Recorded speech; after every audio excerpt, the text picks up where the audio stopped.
They live on the razor's edge of both science and survival.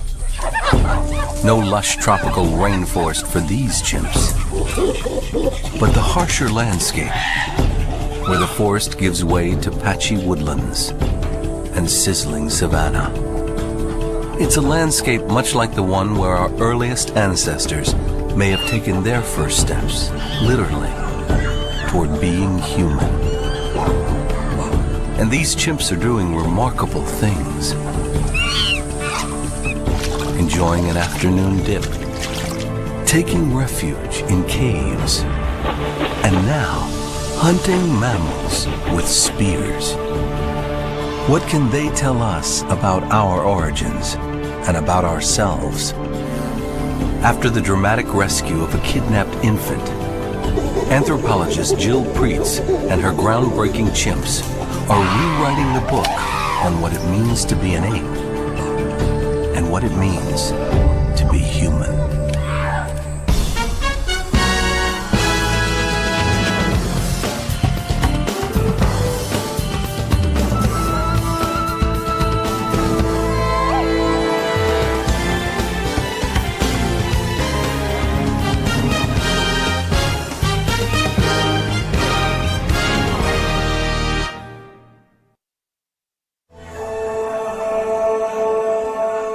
It's approaching noon in the patchy woodlands of Senegal, West Africa. The temperatures are reaching 45 degrees Celsius in the shade. This is a place no primate in its right mind, chimp or human, would choose to live. But these guys don't have a choice, and perhaps neither did our ancestors. So anthropologist Jill Preetz has been up since before dawn, patiently following some of the most intriguing primates in the world, as she has been doing for 9 years now. These chimps can barely turn around without creating a stir.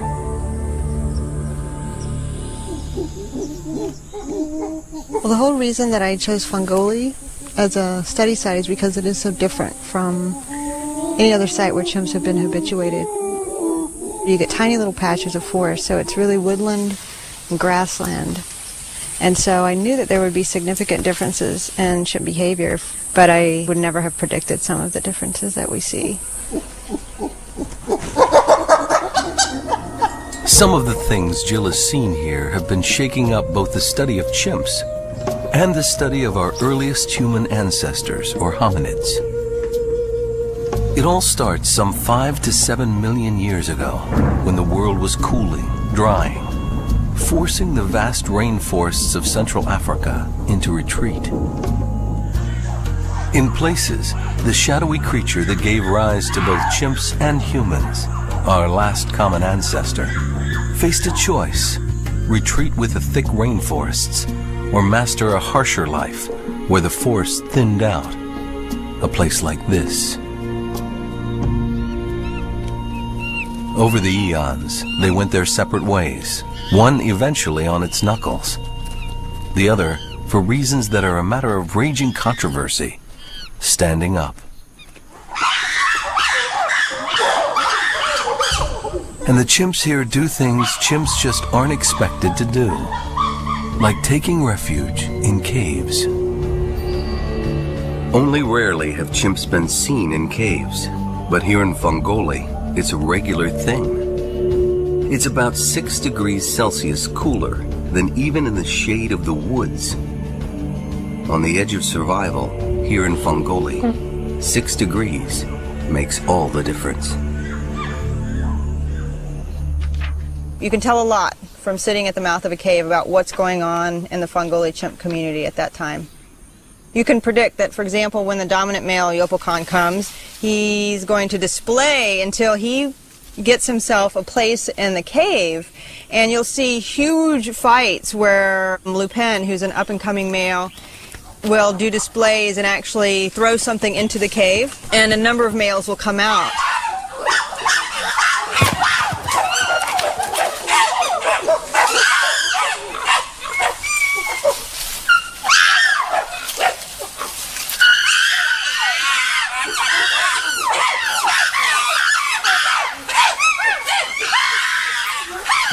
The scene may call to mind B-movie imaginings of how our ape-man ancestors lived through the ages. But there may be a serious lesson to be learned about ourselves here. It shows how significant the environment can be in terms of ape behavior and this type of environment. And also I think it's interesting to people because it's sort of reminiscent of perhaps early humans. You think of, you know, cave use, and perhaps the first shelters were caves. With the commotion over, a mother and her daughter prepare for a siesta in the cave. That they are both alive and together is pretty much a miracle. Amy, about a year old now, plays with sticks while mom Tia rests.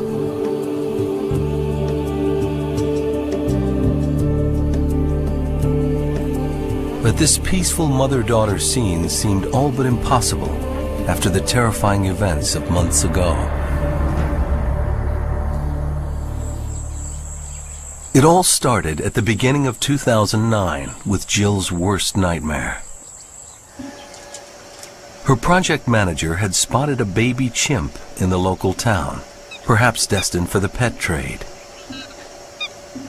By the time a panicked Jill raced back to Fangoli from the US, her team had managed to convince the locals to give the baby back. Jill and the team were determined to reintroduce the baby to the wild. But that would only be possible if the mother was alive, and usually mothers are killed when babies are taken. Jill had to find the chimps, and fast. I was walking actually not far from here, and I didn't hear the chimps, but all of a sudden I saw a Karamoko walking across the road, and it was the greatest thing I could imagine. And so I radioed Johnny. I said, the chimps are here. And right after that I saw that Tia was there with no baby. It was only then that she knew the baby was Amy, and that there was real hope. They quickly retrieved the infant and headed back to the chimps. They placed the baby in a bag and carried her as close as they thought they could safely get to a fig tree where the chimps were feeding. Finally, a remarkable young orphan named Mike noticed them. Mike is very curious, and he likes to watch people, I think, more than some of the other chimps. And so he saw us, and he was watching us, and so we backed away, and the baby just sat in the bag. And then pretty soon, Mike comes up the hill, and he kind of stands up like chimps will do when they want the infant to come to them. And the baby sort of, it looked like the baby kind of leapt into his arms, and he grabbed her at the same time, and they came together. The baby gave out this little scream, I think, of excitement, really.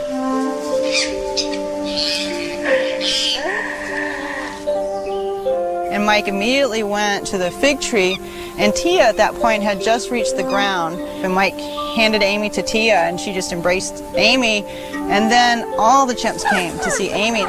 So I was really unable to see, but what I could hear amidst all those chimps was little pant grunt greetings from Amy to all these chimps. Thanks to Mike, the mother and daughter reunion went off more smoothly than Jill could have imagined. Little Amy, aside from being unwilling to let her mom out of arm's reach, seemed fine.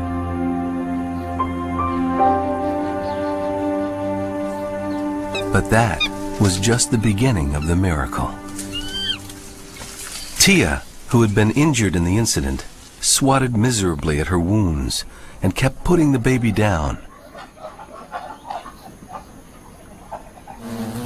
And then, Mike came to the rescue once again. He started carrying the baby for Tia, and he did so for 2 days until Tia regained her strength. He was apparently acting altruistically, which is supposed to be a human trait. As far as we know, Mike's not related to Tia. I mean, that's just not something an unrelated adolescent male does.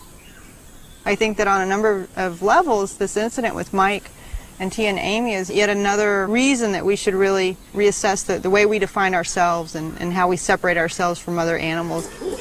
But this is only the beginning of how the Fongoli chimps have been redefining their species and ours. The rains are late this year, adding to the misery of chimps and humans alike. Despite the heat, though, they're still chimps, especially the infants and juveniles.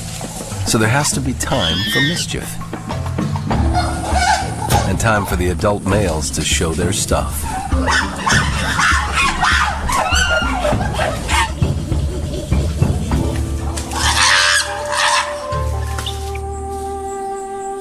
But it's Jill's female chimps who have really been stirring things up in the scientific community by knocking humans down yet another peg. They're hunting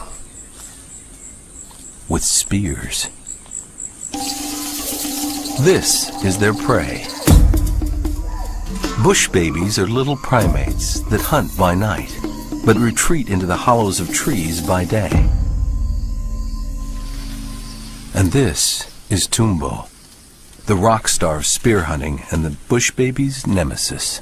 In 2007, Tumbo was caught on tape just after she had been stabbing a pointed stick into a hole in a tree.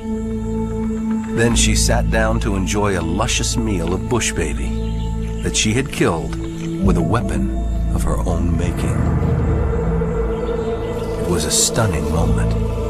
This is an amazingly significant event. The fact that chimps at Fongoli hunt with tools is just unique. I mean, we had never expected to see that with chimpanzees. In fact, that's something we've used to define our own species. Reaction to the news that chimps were hunting with tools generated tremendous excitement and some skepticism. The spear hunting in Fongoli is fascinating, and when I first heard it I was intrigued.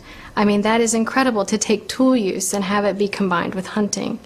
Those are two very important aspects of human evolution. Before this discovery, this activity of using a tool to kill prey was seen as a uniquely human behavior and even one of the defining traits of humans.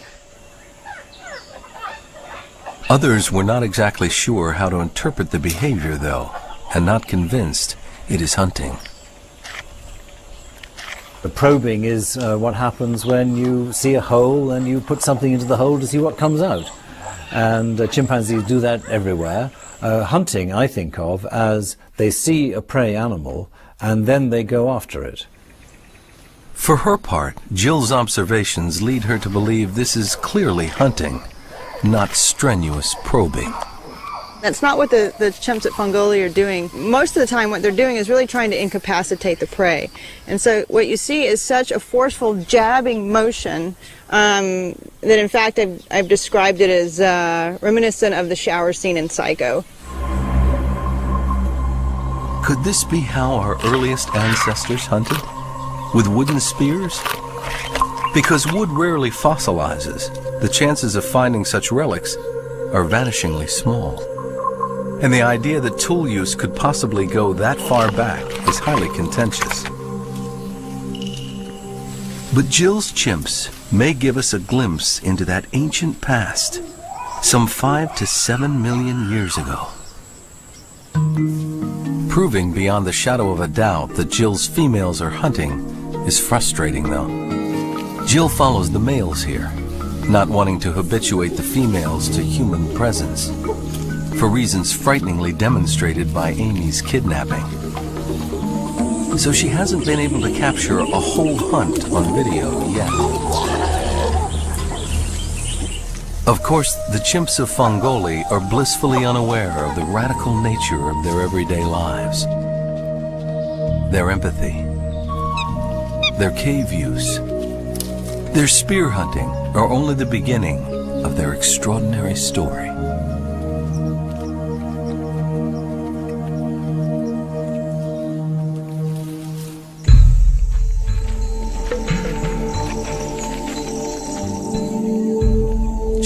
The morning in darkness, up before the chimps, and anxious not to be left behind as they awaken.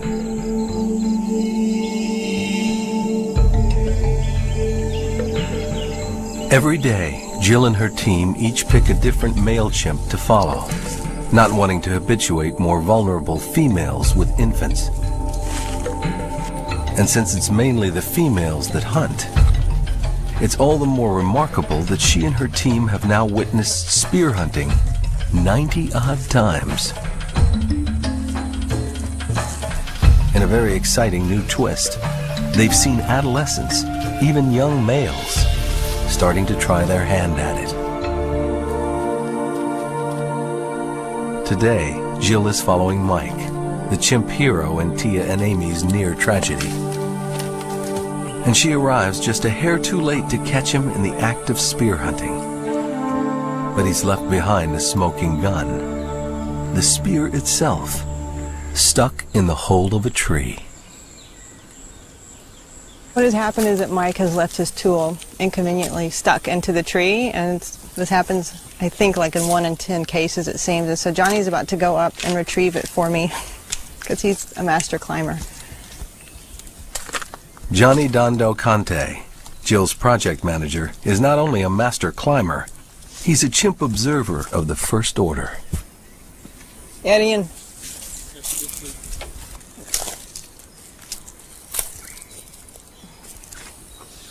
So this is a tool that Mike made, and it's a little shorter than average, so it would be about like this long, but it's quite sturdy.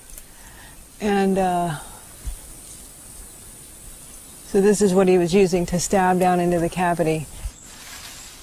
Early this year, Jill caught the youngster Fanta, a 4-year-old female, awkwardly trying her hand at spear hunting, giving us just a glimpse of what the adult females are doing. But so far, the youngsters don't really seem to have the hang of it. So what they do is they almost always break off a live branch. Jill demonstrates the advanced hunting techniques of her Amazons of the woodlands. And this effectively makes the tool sturdier. And then a final step for some chimpanzees, especially some young females like Tumbo, is that they actually sharpen the end of the tool with their teeth.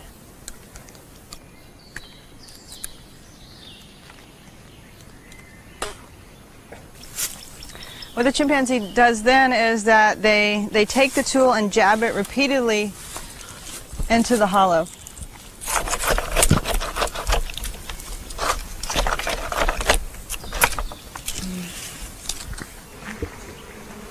And if they're lucky, they get a bush baby.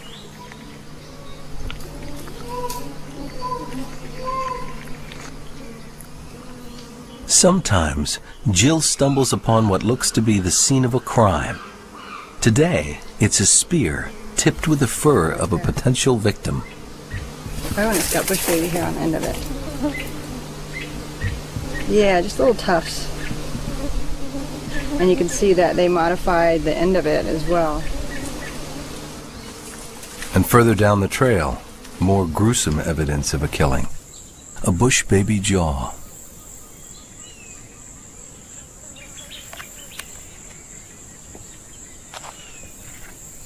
Meat is a rare treat here, especially for the females. Males capture prey by hand and don't usually share the meat. So a vital source of protein is also that icon of chimp studies, the termite mound.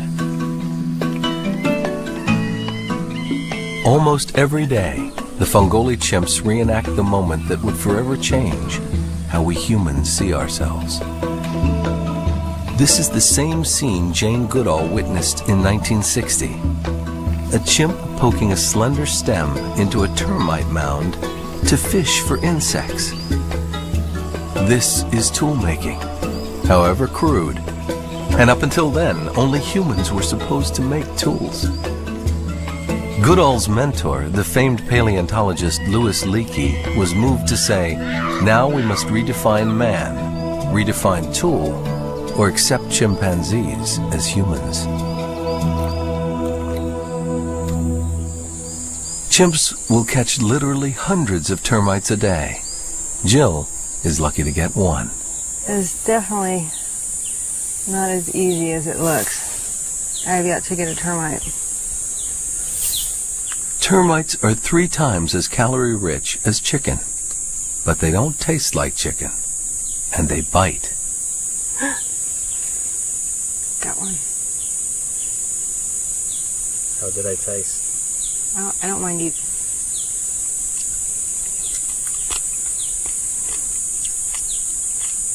I just tasted like dirt. Like bad dirt. Wow, that was not good. That was really nasty. Baby Amy, fully recovered from her kidnapping, is only vaguely interested in the termite mound.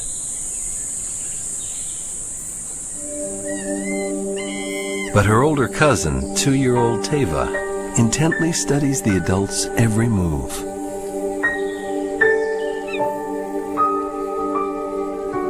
Although termite fishing is common among chimps, every group has its own tools and techniques. These are a part of their traditions, their cultures. Chimp culture? The term seems like an oxymoron. We like to think of culture as the pinnacles of human achievement, of art, history, and science. But in anthropological terms, culture is the transmission of group knowledge from one generation to another. Little Teva is doing her best to master one of the great arts of her culture, whether she knows it or not. It usually takes 4 or 5 years to master the technique, but today she has an early triumph.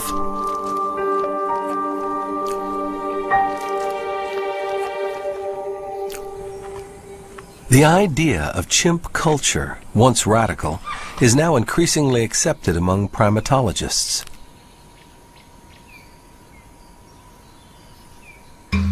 Chimps around Africa use different techniques to smash nuts and fruits. Some use wooden hammers and anvils, some stones.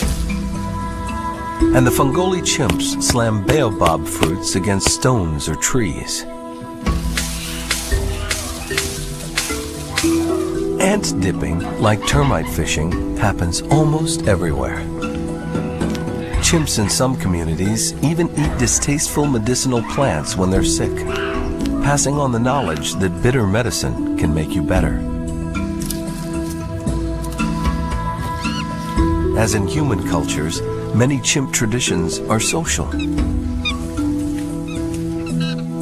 There's A-frame grooming, where 2 chimps will clasp hands high above their heads while inspecting each other for tasty parasites.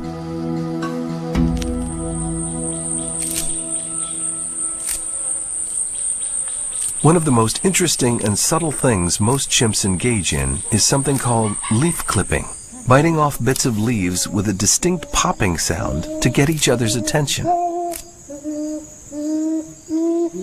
But it means different things in different places. In some places, it's a come-on to the ladies. Here in Fongoli, it's a back-off to other males. Or a part of an exciting development in their lives, like a nice fruit tree. Right now they're sort of advertising themselves, but also just excited because they're starting to eat again. I mean, chimps get excited about everything. Here in Fongoli, leaf clipping among males leads inevitably to extravagant tantrums.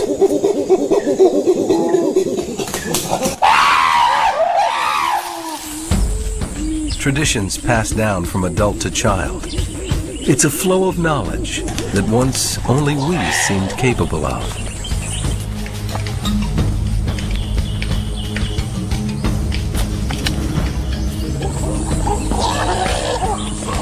Until recently, though, no one had any idea just how many generations these startling cultural practices could go back among the chimps, especially tool use. For a long time, researchers assumed that chimps had learned how to use tools by watching humans. Then, in another part of Africa, researchers decided to do something radical. conduct chimp archaeology, and that changed everything.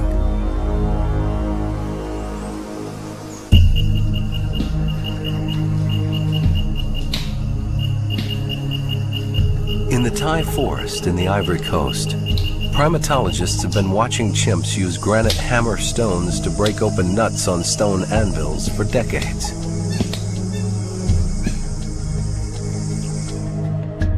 Recently, primatologist Christophe Bosch and archaeologist Julio Mercader decided to start digging to see if they could find older nut-cracking tools.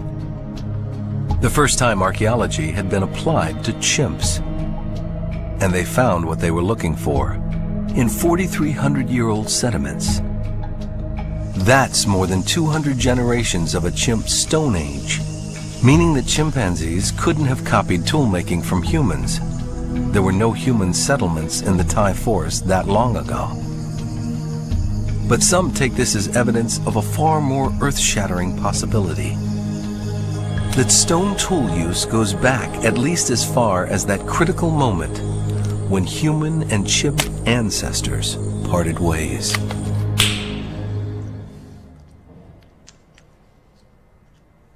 They use tools, stone tools, and in our human history, we've also used stone tools. So it's a shared behavior, and if that's so, it might go right back to the beginnings and even back to the common ancestor. Here's the catch. Clearly human-made stone tools like these don't appear in the record until 2.5 million years ago. The common ancestor may have lived 5 to 7 million years ago. Where are the tools that fill that 4 million year gap? Harris thinks they're out there, but they've just never been recognized. They look too much like natural stones.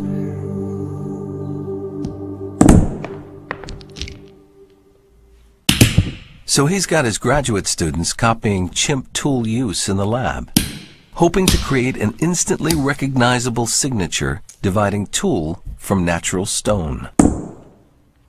And you can see very clearly that it leaves a pit or an indentation in that rock, and that's very different than the other parts of the surface of this rock in front of me. Once they've created this template of iconic tool use markings, they'll start searching in fossil beds where our earliest ancestors have been found, hoping to find the stones that will rewrite our earliest prehistory. This is such novel work. We're right at the, I was going to say the cutting edge. I should say, perhaps say the pounding edge of studies in this field. I'm convinced we're going to find these pounding tools. The notion that tool use goes back that far is catching on among scientists. One day, probably, we'll be able to find sites like the ones that Mercader analyzed in West Africa, and that will be proof that the Australopithecines did use stone tools. Absolutely. Tool use goes back to the last common ancestor, I would say. Anthropologists Cricket Sands and David Morgan have spent a decade studying chimps in the remote Guologo Triangle in the Republic of Congo. Hoping to capture the tool use behavior of these chimps, they set up camera traps around termite mounds. The images they captured simply blew their minds. No matter how much camouflage the scientists put around the camera traps, the chimps noticed them right away, even using tools to probe them. But what was even more remarkable was the discovery that the Guologo chimps were not just using tools, they were using an entire tool kit, further narrowing the human-ape divide. Having selected both thick sticks and thin ones, they carry them with them to the termite mound, then use them in sequence. Then they'll grab the stout stick and hold it in both hands, and they'll actually use a foot sometimes as leverage. And after they've created a tunnel into the nest, they'll pull out the stick and they'll smell it to see if they've killed any termites underneath the ground. And if they're successful, they'll take their herb stem and they thread that into the tunnel and they extract termites. Chimps in Central Africa have a real sweet tooth, and their honey-gathering toolkits can be even more sophisticated. In fact, a researcher recently discovered no fewer than 5 tools used at a honey-gathering site. So a big tool to pound open the hive. And then they open the hive, and they can't quite reach in with their hands. They would fashion a dipping probe to then follow in, or a lever open tool to pry open the nest a bit further. But you see all these tools being used one after another. It's really very exciting. When a chimpanzee creates different tools, carries them to the site of termites or honey, and uses them in sequence for different purposes, they're showing incredibly sophisticated planning and deliberation. This too was once thought to be beyond the mental capacity of any animals but humans. Well, what the toolkit does is to show us that the chimpanzee mind is not just responding straight away to an immediate problem, but it is being more creative. So here we have evidence of a relatively advanced cognitive ability. For Jill, Cricket's and Dave's footage was a revelation, and now she'll be on the lookout for toolkits among her singular chimpanzees.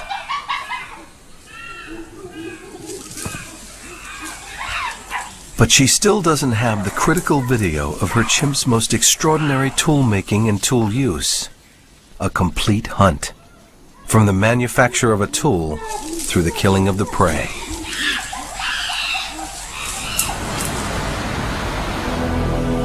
Fortunately, the horizon is darkening, ushering in the season of the rains. It is in the next few weeks that she'll have the best chance of capturing her chimp Amazons on the hunt.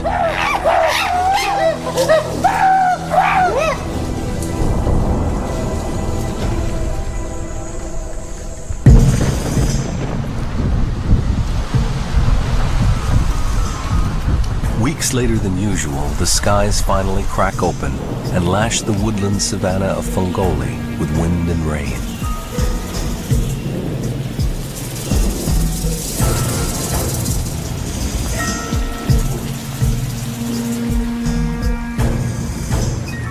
Water instantly changes the landscape, eliciting dormant green from the grasses and trees.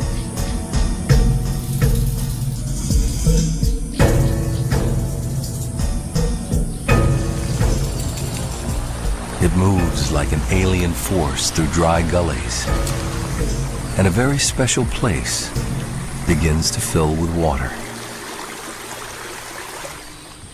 Jill has a good idea where the chimps might be headed today. After 6 months of blistering heat, everyone will be dying for a dip in the pool.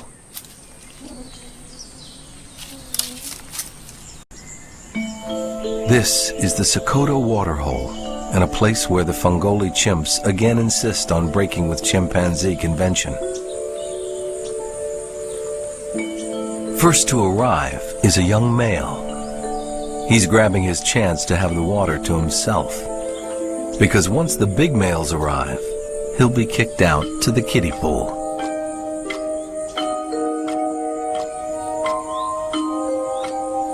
Everyone has his own approach to getting wet. There's the time-honored practice of dipping a toe in, of course. Chimps for a very long time were thought to be almost hydrophobic, afraid of water. And since we've been studying chimps for decades, we know that some chimps are not so afraid of water, but they don't like it. At Fongoli, they love water. Frito, an especially mischievous adolescent and a favorite of the researchers, simply adores it. Frito especially seems to be intent on getting into the water, and the adult males are not going to let him while they're there.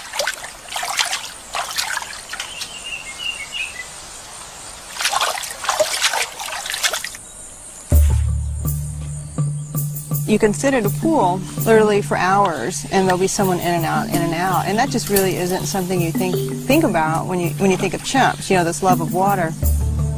As we watch Jill's chimps enjoying their afternoon dip in such human-like ways, we're left to ask, So what exactly is the distinction between chimp and human? Over the years, man the toolmaker, man the hunter, man the culture bearer, all of these have been overturned.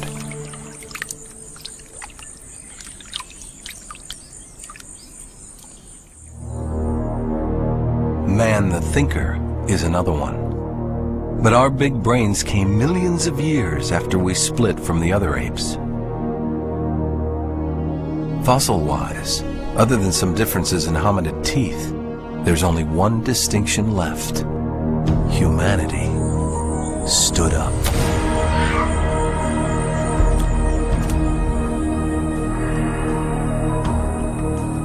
The early hominids, or Australopithecines, would probably have looked very much at home in a place like Fongoli. Well, I mean, to a large extent, what the Australopithecines looked like was a chimpanzee standing upright. Their heads were a little bit different, their face was shorter, there were slight changes in limb proportions, but they were about the size of a chimpanzee, and if you saw a chimpanzee standing upright from a long way away, you could easily confuse it for an Australopithecine. But why stand up? The question that has plagued the study of human evolution for decades has exploded into multiple answers. There are a lot of theories. There are probably as many theories as there are paleoanthropologists to make theories. And that's one of the reasons the study of the Fongoli is important. It's that kind of setting that in which our earliest human ancestors might have first walked on two legs and taken the initial steps towards being human.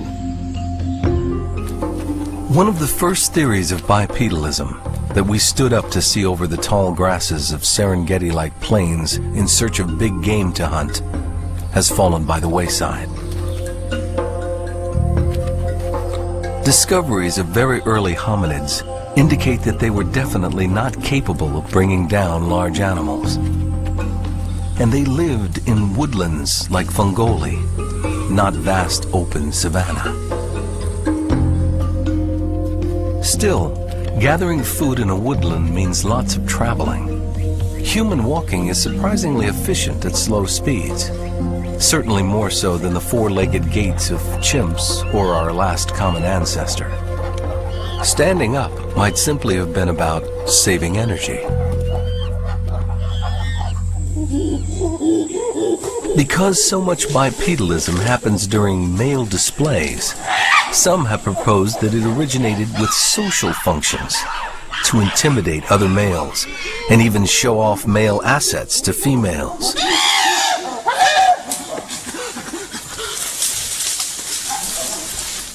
Or to free the hands to bring home food to females, encumbered by infants.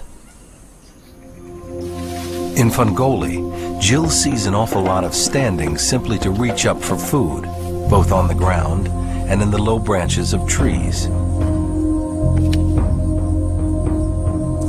This is a way of feeding in a woodland savanna that wouldn't be much help in a rainforest, where the fruit is 25 meters in the air and you simply must climb to get it. Some think this low-hanging fruit idea presents a compelling precursor to full bipedalism. The idea is that the advantage of being bipedal, if you're a quadruped, is that you can reach food items that you couldn't reach if you remained quadrupedal. So in short trees, where the fruit is near the ground, you can reach up and harvest this fruit with both your hands. There's a problem, though.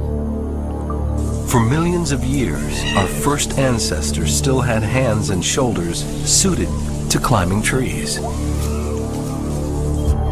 In this hypothesis, the males probably would have monopolized the easy feeding from the ground, forcing females and juveniles into the low branches of the trees to get their own fruit, thus preserving the climbing anatomy of our early ancestors. And standing up in the trees themselves, which chimps do all of the time, might have started selecting for upright anatomy as well.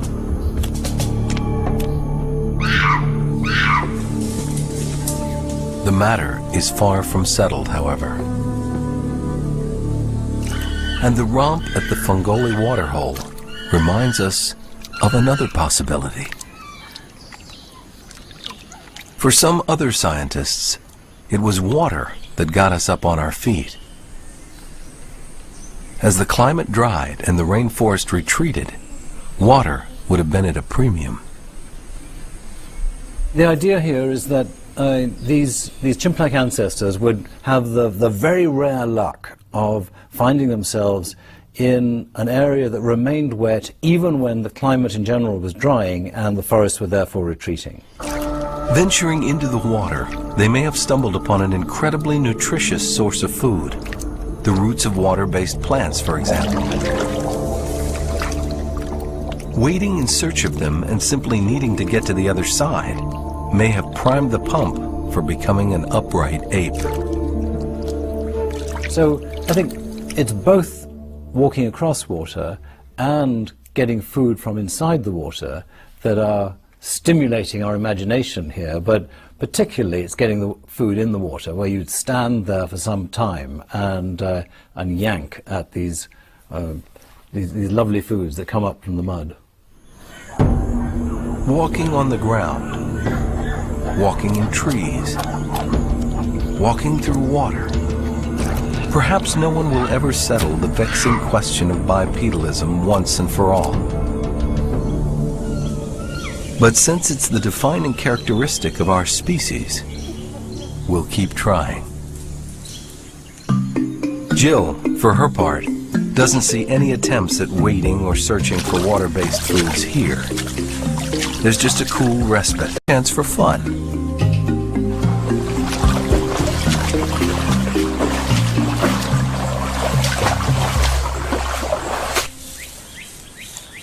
But not all is fun and games.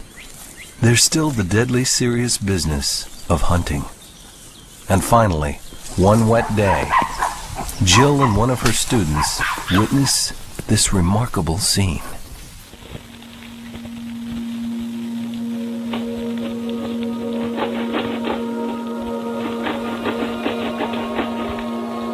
It's Bilbo, not an adult female, not an adolescent, but a 25-year-old male, unmistakably hunting.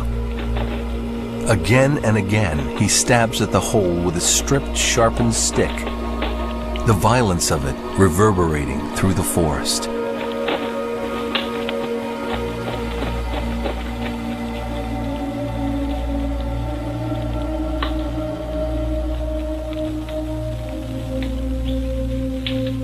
Then, he breaks open the tree branch and reaches into the hole and grabs his prize, a bush baby for his lunch. The footage is shaky, but the intent is clear. This chimp is aiming to wound and kill with a weapon.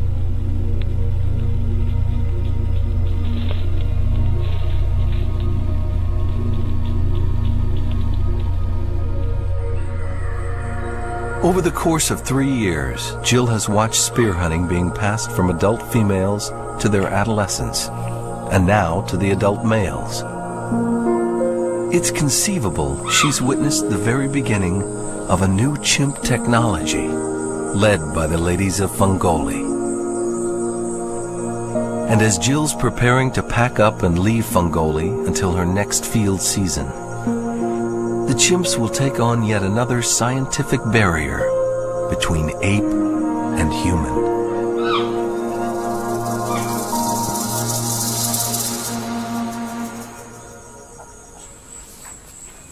On one of Jill's last treks after the chimps, she stumbles across one of the most amazing dramas in her 9 years following the chimps here. It's Nickel, hanging on to both a spear and her infant Teva. Teva wouldn't mind taking the spear as a plaything, but Mom has other ideas.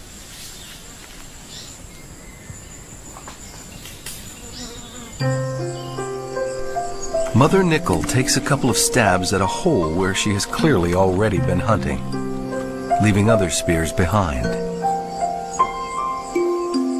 Then she abandons the spear in the hollow and allows little Teva to take her place.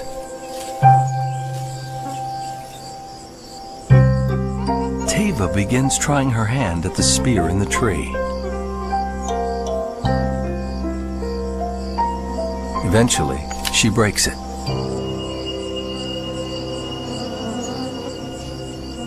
And then, stunningly, Nickel makes her another tool and tries to hand it down. Teva doesn't take it. So Nickel reaches down and puts it in the hole for future lessons. And sure enough, little Teva is soon back at it, this time fashioning a spear of her own. Is Nickel actively teaching Teva how to hunt? Right now, they're on the razor's edge of chimp science. Humans are supposed to be the only ones who actively teach. Chimp babies are supposed to learn only through imitation. So why is it that the females are the more accomplished huntresses, the apparent technological innovators, and the best students? Perhaps they have no choice. Males in chimpanzee society grow up to dominate. Through sheer size and brute force, they monopolize the best of everything, especially food.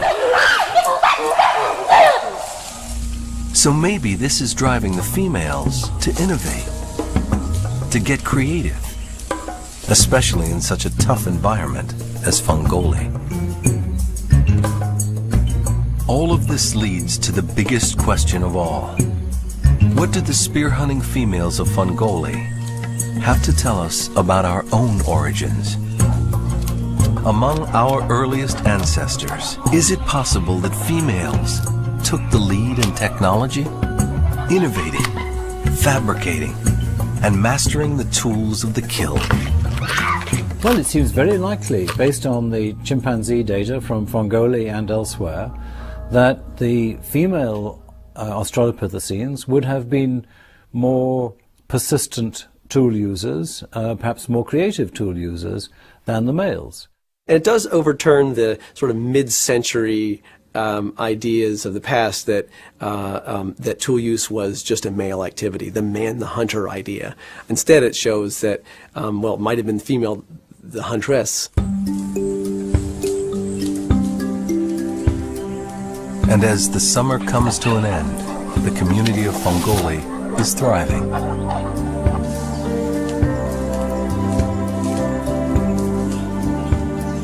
Young water-loving Frito is up to his old tricks. Mike, though, is now approaching the brink of adulthood and showing all the signs of wanting to be a big man.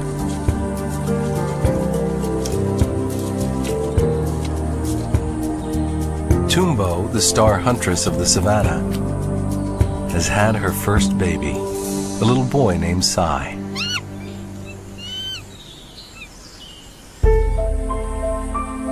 And against all odds, little Amy is thriving after her kidnapping and rescue.